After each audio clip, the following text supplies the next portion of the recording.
جس کا بھروسہ، جس کا توکل پروردگار عالم پر ہو، پھر اس کی زندگی میں خوف کیسا؟ اللہ الرحمن الرحیم۔ ہم ایک اور لقب ہے زیارت عاشورہ میں امام حسین کا جو ہم طلب کرتے ہیں کہ طلب سارق، کہ خدا میں تجھ سے طلب کرتا ہوں، ساری و سارق دونوں ہیں۔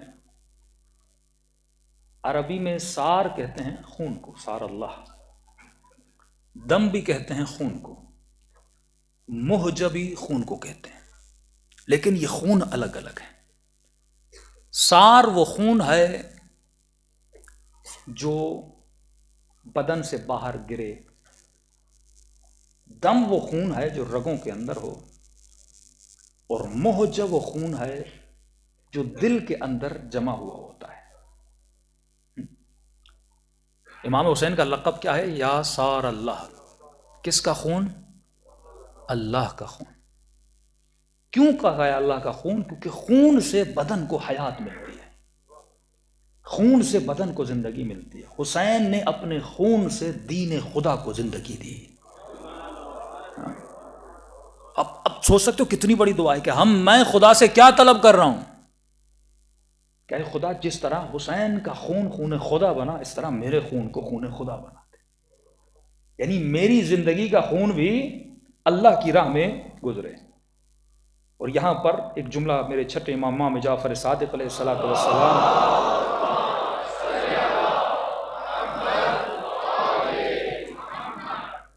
کہ فرماتے ہیں میرے جد حسین کا خون وہ خون ہے الذی بذل مہجتہ فیک، اے خدا صرف اس کا خون جو بدن والا خون ہے صرف وہ زمین کربلا پہ نہیں گرا، مہجتہ، یہ مصیبت کا جملہ ہے، یعنی ایون حسین کے دل کا خون بھی،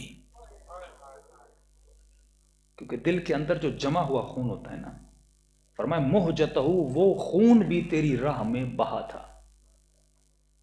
جب تفصیل پوچھی گئی کہ مولا کہنا کیا چاہتے ہیں، کہا کہ ایک تیر مولا حسین کے دل میں بھی لگا تھا، یہاں تک کہ وہ خون بھی زمین کربلا پہ گرا تھا۔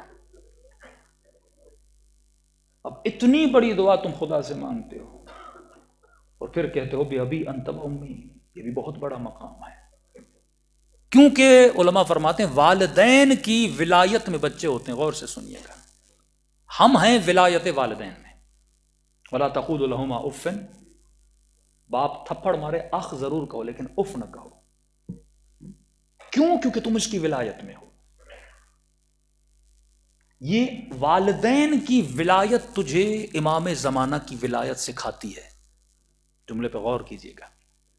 اگر تم نے ماں باپ کی ولایت کو ایکسیپٹ کیا تو تجھ میں صلاحیت ہے مولا علی کی ولایت کو ایکسیپٹ کرنے کی، کیونکہ نہ امام کو اف کہنا ہے نہ ماں باپ کو اف۔ یہ اللہ بچپن سے تجھے ایک ٹریننگ دیتا ہے کہ انسان اگر والدین کی ولایت میں تو پلا اور بڑھا اور ان کو کتنا بھی غصہ آئے لیکن اس کو اف نہیں کہنا، کتنا بھی تیرے ساتھ برائی کرے لیکن اف نہیں کہنا، تو اگر تو اس کی ولایت کو ایکسیپٹ کرنے کی صلاحیت پیدا کر لیتا ہے تو اصل تو یہ ہے کہ انا و علی ابوا هذه الامہ،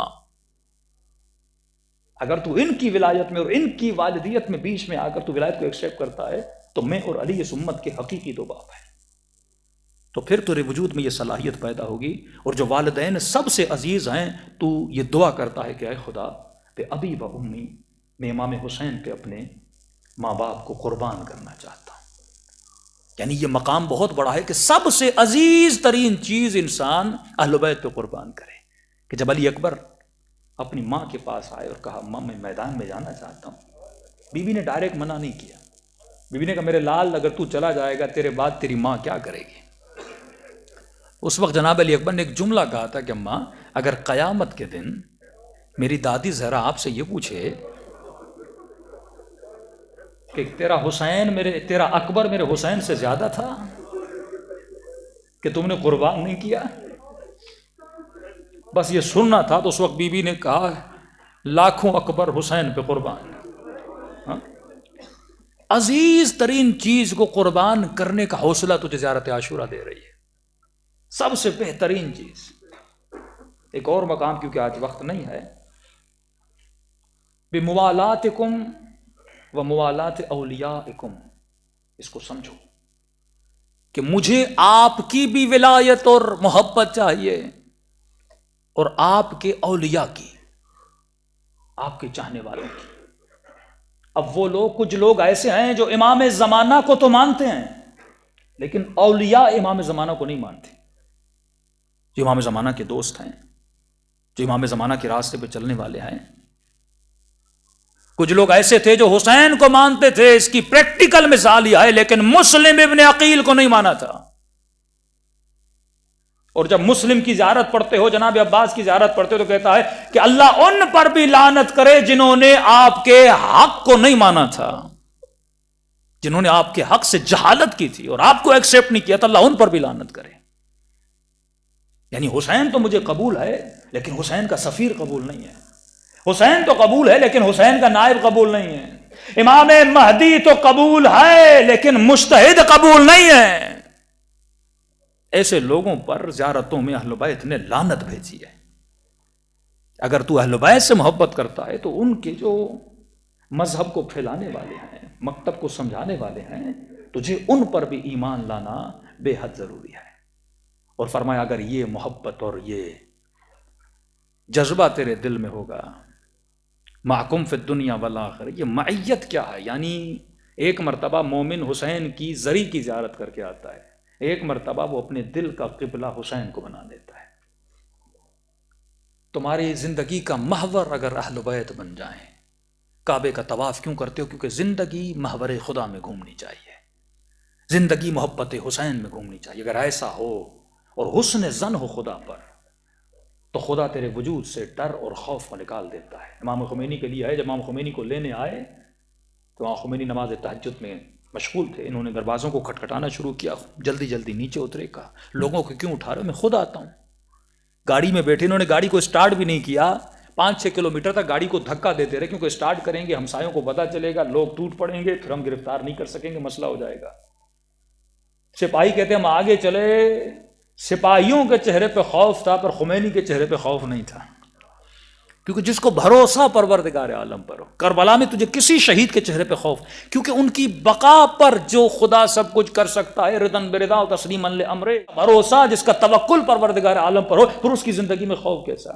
عاشورہ کا عمل کیا تھا تو انسان اگر اللہ پر حسن ظن رکھے، اہل بیت کے لیے حسن ظن رکھے کہ اگر میں ان سے توسل کروں گا وہ مجھے عطا کریں گے، تو دنیا بھی اس کی آباد ہوتی ہے، آخرت بھی اس کی آباد ہوتی ہے، لیکن احتیاط بھی شرط عقل ہے۔ صلوات پڑھے محمد و آل محمد۔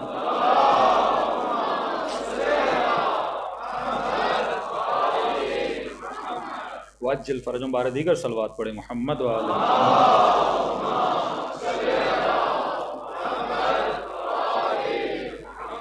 وعجل فرجهم ایک اور لقب ہے زیارت عاشورہ۔